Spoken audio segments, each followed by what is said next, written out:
Hey there, Cammy. Are you back home from the funeral already? Hello there, Aaron. I noticed that you weren't at my husband's funeral despite the fact that you're his mother. Yes, I really wanted to be there, but I just had so many things going on. You were too busy to attend your own son's funeral is what you're telling me.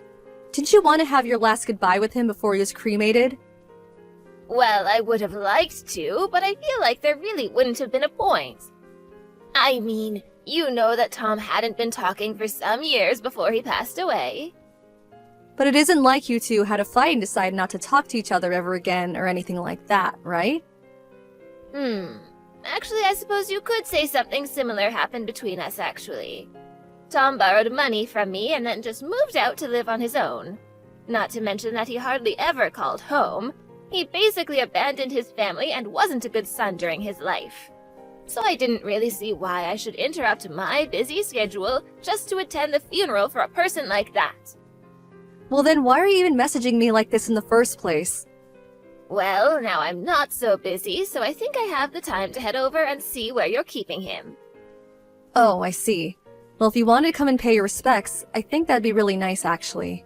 In fact, I think he would really like it if you did. Oh, yes, that's right. I'll be coming over to pay my respects. In fact, I'm going to be paying my respects to him every single day. You're going to visit him every day? Sorry, I'm a little confused. Are we talking about the same things right now? Well, I mean that as of tomorrow, I am going to be living in your house. So get a room ready for me, thanks. Sorry, I still don't understand. You want to live with me? Did you mean to say that you were going to be living near me or something? I don't get what you mean by that. I meant exactly what I said. I'm going to be moving into your house, and you and I are going to be living there together. So you're really going to move here? But who are all you bringing with you? Oh, not many people, just me, my husband, and our daughter. That is to say, your sister-in-law. Hold on just a second. Why are you doing all this? I don't understand. Well, the house that you're living in right now belonged to Tom, didn't it? So, as his closest blood relatives, we should have a right to live in that house too. There are plenty of mixed-generation houses who a couple takes in one set of parents to live with. I heard of that happening, but you have a house. Why do you need to move into mine? I mean, why would you put yourself through all this just to share a living space with me? Well, we actually don't have another house since we sold our old place. You're not serious, are you? You sold your family home? You do know that it was my grandfather who built that house, don't you? And that explains why it's rotting and falling apart now. It's not fit for a family to live in. There's leaking when it rains, and the foundations of the house are starting to rot, which is making the house start to slant. Normally, a house like that would never even sell on the market, but we had a family friend willing to buy it for a discounted price. The timing couldn't have been better, though. So then you really sold your house when you could have just hired someone to repair it. Repair it? In the state it was in, it would have been cheaper to just buy a new house. We had repair costs for everything wrong with our house quoted at around $200,000. So we just thought that it would be easier to sell it and move into a new place. That is to say, your place. That way it wouldn't cost us anything. I suppose you have a point there, but even so, this is all happening a bit too suddenly for me. Well, I am so sorry about that. We just decided to move in with you the other day, you see. I understand that, but you didn't talk to me about this once before now. Well, that's because we decided as a family. So anyways, we're going to be arriving tomorrow in the evening, okay? So the least you could do is clean up around the house a little and try to make it look presentable. Can we just slow down for 1 second? I mean, there's a way to change your mind about this at all? That's right. We've made our decision and we don't intend on changing it. Besides, you are just Tom's wife. You don't have an actual right to tell us what we can and can't do now that he's gone. But I'm going to be away at work around the time that you're going to be coming over. I work in the evening. Well then, just leave a spare key for the house in the mailbox or something, jeez. We've already packed up our things and have been stacking boxes getting ready to load into moving vans. See you soon, Cammy.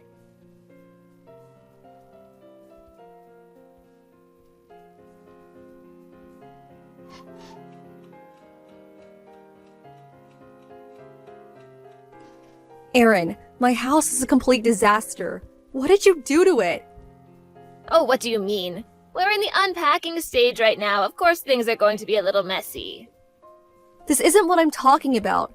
Please do not just move my furniture and rearrange my rooms without asking me first, okay? And why were my clothes thrown all over the hallway? What is the meaning of that? We didn't have any other choice. We needed to make room for the rest of our stuff and your things were in the way. It's that simple. If they were in the way, then the least you could have done would be to gently move them out of the way and then put them back once you're done. You even moved Tom's urn from over the fireplace. Do you really not see anything wrong with this at all? Oh, please, I just moved it off the ledge where I could have fallen. I'm sure my son's spirit will forgive me for doing so. And where are the three of you right now? Did you all step out even though the house is a total disaster now? Well, we were getting tired of all the moving and rearranging, so we went out to eat. We looked up a really good Chinese spot here in town. I think we might be regular here, it's so tasty. I am so happy you're already setting in well into the neighborhood. So, anyways, while we're all out eating, would you mind tidying up just a little? I mean, the least you could do is make sure that we have a space to sleep tonight when we get back. Excuse me? You want me to clean up this mess by myself? Well, yes. I mean, you're my daughter-in-law, that's your job. It's all thanks to the efforts of my late son that you're even able to live in a house like this. So the least you can do is take care of his family now that he's gone. But I just got home from work and I'm exhausted. Oh, you think you're exhausted? We've been moving things all day. If you're looking for pity from us, you've come to the wrong people. Honestly, you really have no idea just how spoiled you are. All you ever do is complain about every little thing. Aaron, please, I do not mind helping you clean up all this, but I just can't do it by myself. Can you all please finish your meals and come back? I would like some help moving the furniture back as well. You mean you can't even handle doing that on your own? I wouldn't mind so much about how spoiled you are if you would at least do some work around here. You're still young, so quit complaining. But I'm complaining about what you all did to my house. Don't you get that? And you were talking about needing to make room for all of us, but this place isn't built to house 4 people. I mean, the place only has 3 rooms. You're right about that. 4 people is a little bit cramped. I know. How about you move out, and then there should be room for all of us? You're asking me to move out of my own house? Why do you keep calling it your house? We all know that Tom was the real owner. And as his closest family, that means that what's his is ours. You have no say in any of this at all. And we are well within our rights to throw you out of the house if we so choose. What are you talking about? I'm the owner of the house.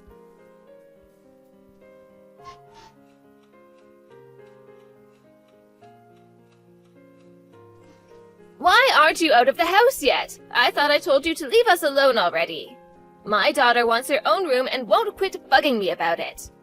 All of our problems would be over already if you would just finally leave us in peace. Please, just get out. So you really are going to try and take my own house away from me then? Oh, please don't be so dramatic. It isn't nearly that bad. I already told you that we have the right to evict you since this house used to belong to my son. You don't have any room to argue. And you really want the house so badly that you're willing to do something like this to get it?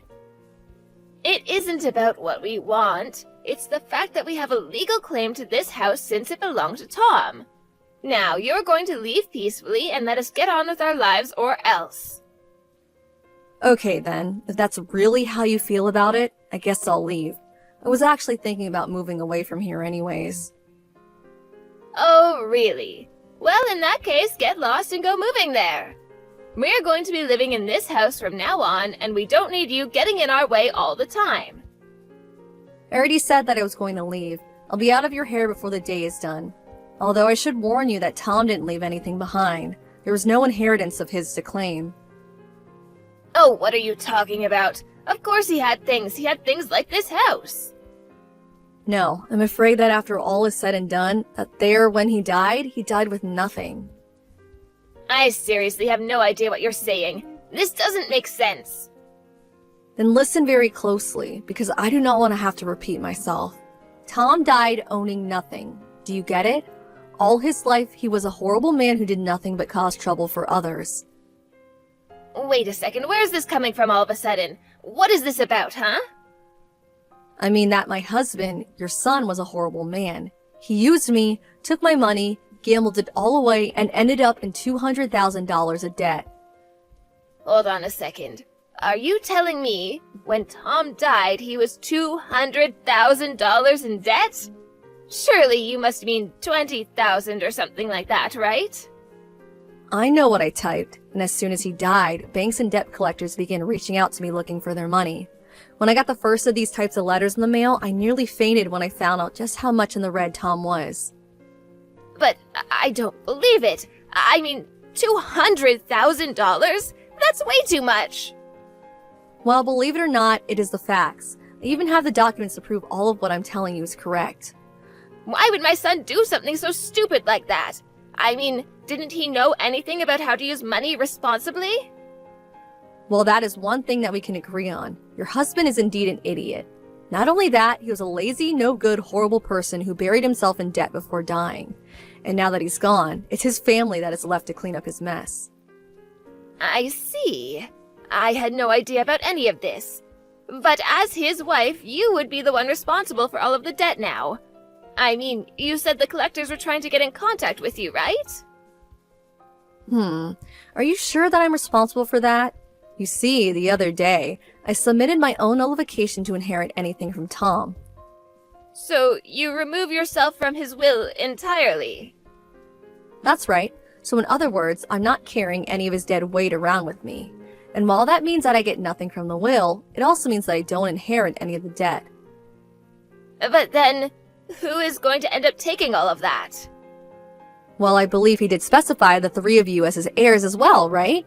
You can get the house, but it also means that you're going to take on the debt. Well, we want the house, but not all that debt. Can't we just get the house and call it even? I'm afraid that that is not how it works. If you want to inherit the house, you have to inherit the debt. Oh, but we're talking about $200,000 here. That's right. Well, actually, to be accurate, I think it's actually more like $2,100, $6,500. But that's even more than $200,000. Sorry, I was doing a little bit of rounding before. There is no way that we're able to afford something like that. Oh, come on. I'm sure that this is the three of you combine your efforts that you could pay that off in no time. I mean, you are three capable adults. Surely you can handle that, right? Besides, this is something that you can remember your son through. I know you can pay it off if you try. But we're still all looking for new jobs right now. What happened to your old jobs that you all had were working before? We had to quit those so that we could move all the way out here. Besides, it wasn't exactly as if all three of us had what you would call careers anyways.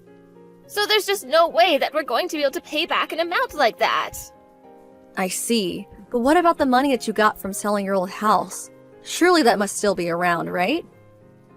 No, we had to use all of that money to pay for the moving expenses to get to your house. Wow, it must not have been all that much money then. But I guess you did say that you had to sell your house for cheap.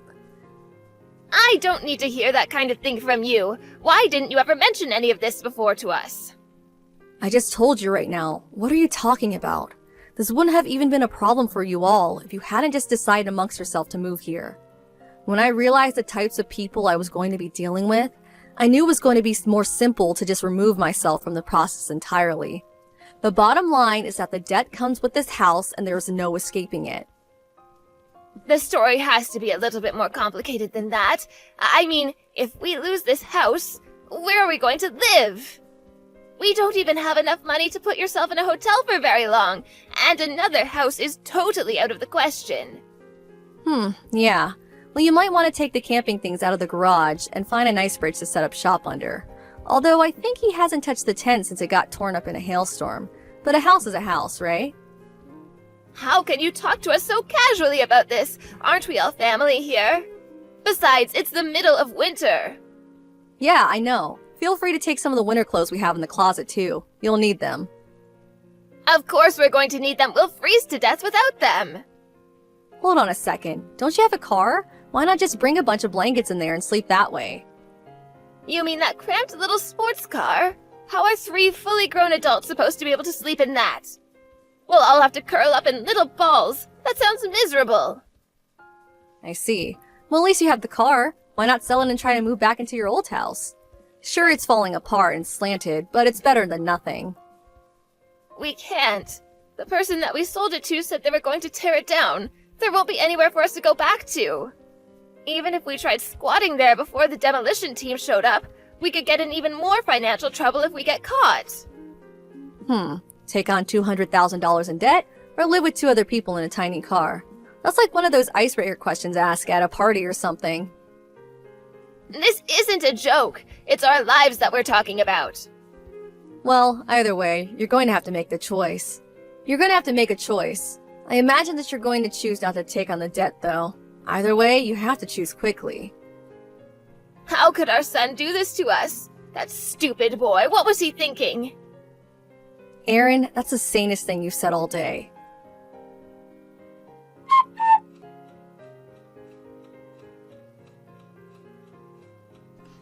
Cammy, are you there? I have a little favor to ask of you. Is there any way that I could get you to help us out just a little? Well, it's been a while since I've last heard from you. How have things been going? Please, we desperately need money. We can't keep going on like this. Oh my. Well, where are you all right now, and what are you all doing? We're still living in the house. This damned house our stupid son left us. So then you chose to take on all that debt? We didn't have any other choice. We wanted to leave it first, but we couldn't. Huh? Well, what is that? What brought you back to live there? After the first week of trying to live and sleep in that car, we were all so sore and uncomfortable. My husband can barely even move now. Oh my, I suppose spending that much time in such a cramped space really can't be good when your joints are that old. It's like you're living in an airline seat or something. Well, anyways, that's why we had to go back to the house. We just couldn't stand to live like that anymore. And it sounds like the choice has been made for you. We even tried to camp outside a little, but it was so freezing cold we couldn't do it. Yeah, I mean, we are in the dead of winter over here. I don't blame you for that. It was either take on the debt or destroy our bodies. We thought about selling the house and putting it towards paying off the debt as well, but we would have to wait until the weather improved before we could even do that. Sounds to me like you all are trapped there for a while then.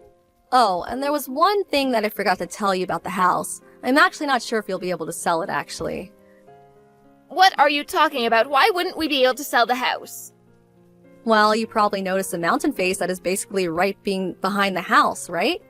We are just always suffering from landslides coming down the mountain from rainy season or construction. Basically, that house just doesn't have very stable foundations and is constantly at risk of a natural disaster. You mean that mountain that I'm looking at right outside my window could come down on us at any time?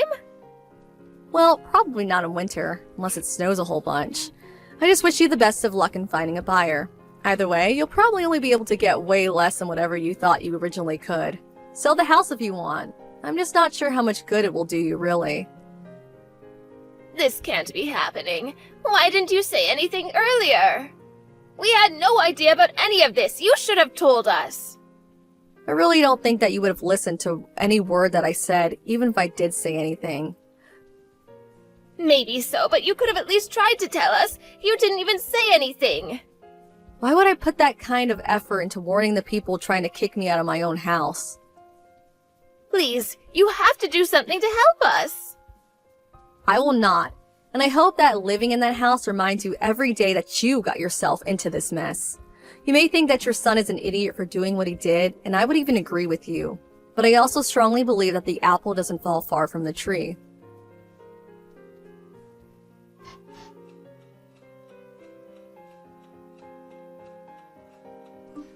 In the end, Erin and her family stayed in the house and took on the $200,000 of debt. That spring, however, the melting of all the snow on the mountain caused a huge flood that heavily damaged the house. Since they all lacked the money to pay for any kind of insurance, they had to leave their flooded home with nothing in hand. Now, they all live in a tiny apartment, doing their best working multiple jobs. As for me, I returned home to live with my parents for a while. While there, I met up with an old crush of mine and soon we were dating. He's very nice and kind and nothing like Tom was. All I want to do now is forget all about him and start my life over again.